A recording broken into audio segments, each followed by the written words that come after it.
Citizen Kane or Double Indemnity or a lot of It's a Wonderful Life, films that tell stories in kind of unusual ways that wouldn't be found in the 1930s, typically. So I started to look at various options, sort of as if almost theme and variations fashion. So here, for instance, you have a female protagonist. How do you handle a plot with a female protagonist? Of course, you're going to rely on stereotypes of femininity. What does the woman want? Does she want a home? Does she want a career? Those kinds of things. But still, that has to be put into cinematic form, that ideology. So what are the options?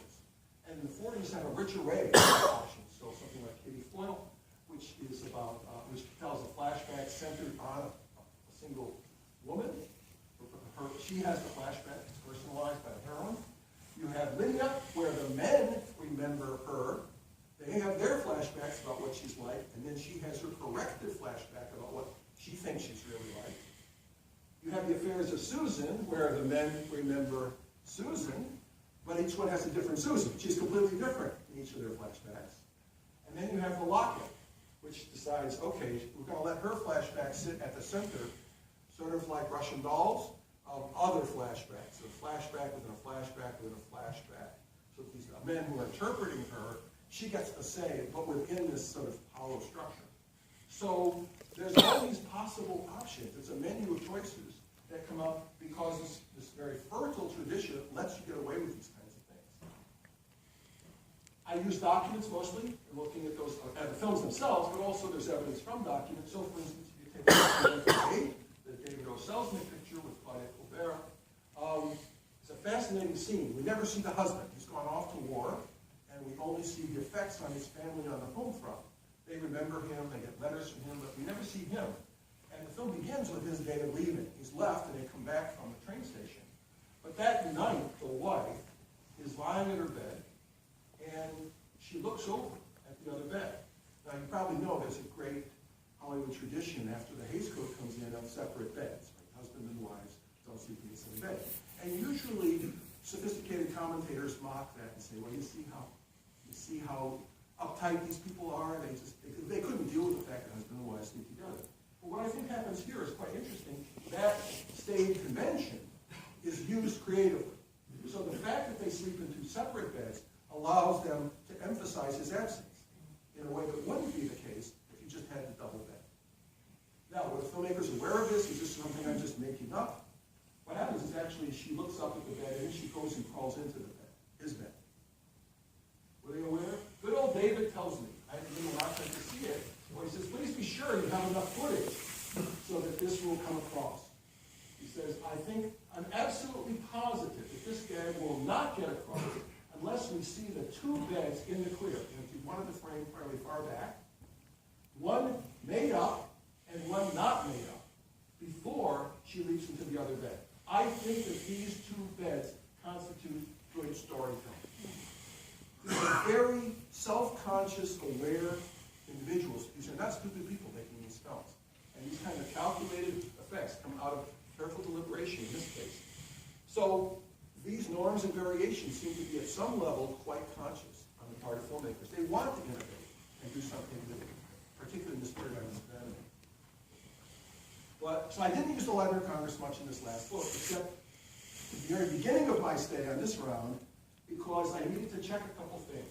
I needed to check something about the framings in Our Town, because, and to my shame, I had to rely on a 16mm print of Our Town, and then I checked it on video, which was even worse. So I came and watched your 35mm print of Our Town, which indeed showed me what I needed to see. And just as important, I could not find a print of Beyond Glory, this very interesting flashback film. Alan Ladd has 10 flashbacks in it. Typical of the 40s in a way. But so I had to rely on a video for that one, and it was a somewhat glitchy video, and I wasn't sure what I was seeing at certain points. Fortunately, you guys have a 16mm print, and I was able to clarify it and add that to the book at the last moment.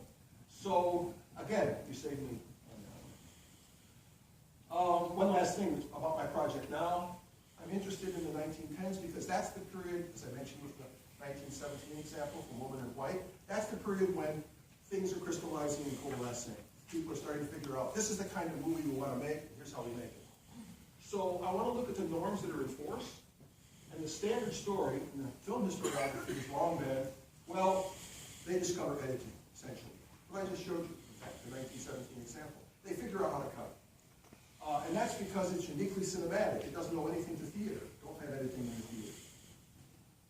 And so here's an example of a film I saw here early in my stay, Uncle Tom's Cabin. Very nice movie, where we have the slave, the escaped slave, who has found a gun, cut over his shoulder. He aims the gun, and then he fires, and we see the result. Okay? Classic cutting. This would be intelligible today, completely intelligible. And this is what those teen filmmakers, the story goes, brought to the table. But, and that's a powerful thing, there's no doubt. And the editing becomes a very forceful technique at this period. So that, for instance, the so-called axial cut is used with kind of percussive force in a film like The Tycoon, where the woman is hiding in the bedroom, and we get her two lovers actually quarreling with each other.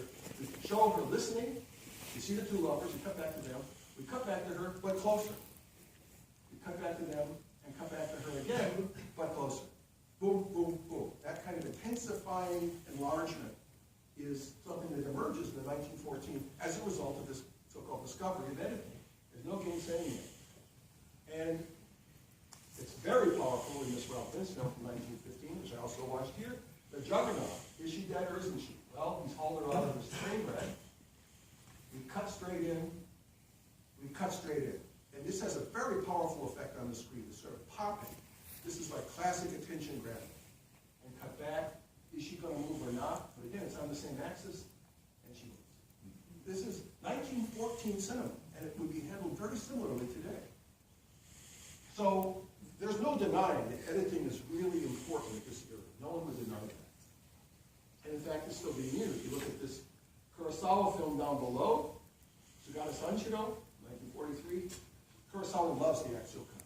After Sanshiro has thrown the old man, boom, boom, boom, in close to the old man. And I think he already is quite aware of it because, again, Yellow Secret, I looked at, A Faithful Servant Now Shuke, they're doing it as well. It's with us today.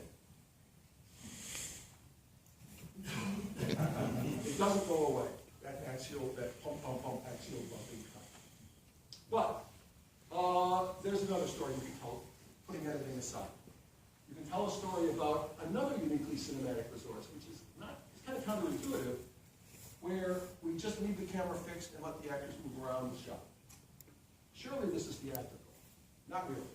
I don't have time to argue it out all now, but basically it's not theatrical. There's a uniquely cinematic way to stage scenes as well. And it depends on the fact that theater, like here, is a ladder, proscenium theater. I'm not talking about processional theaters like Mardi Gras. I'm not talking about theater around, but classic proscenium theater is a shallow space that's lateral. Cinema is a deep space that consists of a pyramid resting on the lens of the tip, resting on the lens of the camera. It carves out a space in depth. It's deep rather than broad.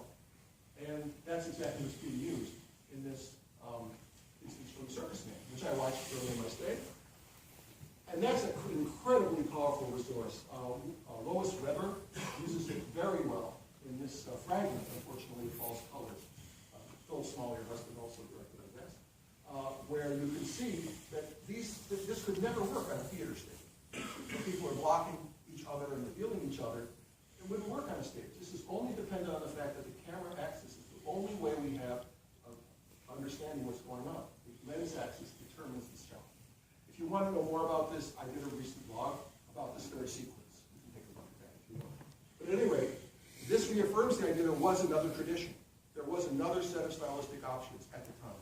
Not just editing, but based on staging, composition, and depth. And this gets very rich at this very point. One of the questions I always had was, could you have a facial expression in an extreme long shot? It's a little difficult for you to see, I think, if the light is shining on it, but if you take a look, this is a scene from Damon and Pythias, the Roman assembly, the Senate. You've got, what's his name? Not Heracles, is standing here, and in comes Damon, and the various senators all gather and block. But what they do, in effect, is mask. They turn away, their backs are to us. They mask all the action that's going on here, and we get the one image of this guy, whose expression can be seen to change, even in this extreme long shot, because he's been isolated by all of this other material that you don't look at. He's been factored out without a cut.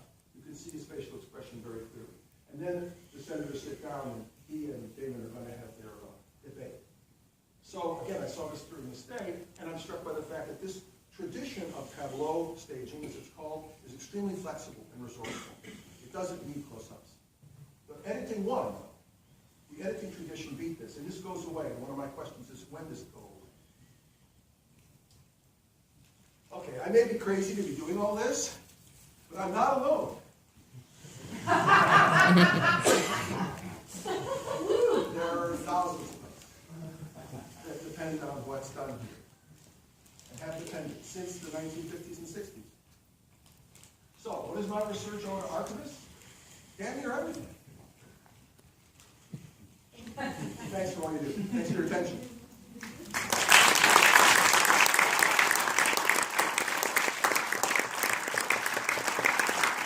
Do we have time for... Yes, we do. Okay, sure. Please, any questions or comments? Welcome. Yes, please, ma'am. There's one thing, this period of time when you're getting into the 10s, the 20s, Can everybody hear okay?